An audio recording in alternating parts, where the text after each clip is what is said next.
There's a hidden edge most companies overlook. It doesn't show up in product roadmaps or investor decks, and yet when wielded intentionally, it can be the ultimate growth drive lever. It's regulatory strategy. I've spent the better part of my career operating in highly regulated environments, leading teams in federal agencies like the Consumer Financial Protection Bureau, and now as Chief Growth Officer at Avtal. Before the CFPB, as the CMO of LiveVox, we were building RegTech before it was even a thing. And what I've learned is this: regulations aren't just rules to follow, they're lagging indicators of how to lead. Here are 3 ways organizations can use regulatory strategy, not as a burden, but as a competitive differentiator. First, be the first to the table, not the last to react. When a new regulation is proposed, most firms scramble to react. The smart ones, they engage early with the goal to influence the shape of policy. Set internal strategy to align with where the market is going, not where it's been. I've seen this firsthand.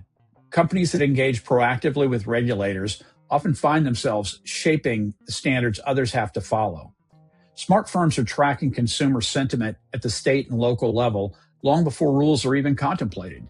And always, I repeat, always remember that people are policy. The relationships, good and bad, impact outcomes for and against industry. Friendly engagement and open dialogue from industry, to me as a regulator, was always appreciated. The best aspire to share insights and create the most informed rulemakers possible. They also pick their battles. Too many rail against any proposed rule when it's a given the rule will happen. The smart ones try to bend the arc where the regulators may have knowledge gaps. Trade groups are wonderful, but remember, they must homogenize their engagement to satisfy as many members as possible. Point 2, build compliance into your brand promise. Today's consumers are savvy. They don't just want speed, they want safety, transparency, and trust. Positioning your compliance posture as part of your customer value proposition can be a market differentiator.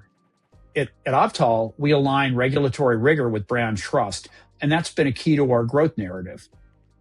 At the CFPB, I observed companies using principle-based approaches to managing through the uncertain areas of a regulatory regime.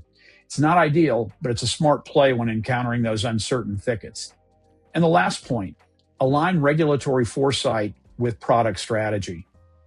Too many organizations isolate their compliance teams, but when legal, policy, and product work together, they can identify white space others miss. Emerging regulations often hint at new consumer protections, market gaps, or standards that will reshape entire industries. With that insight, you can build product around before your competitors even notice. Watch the headlines too.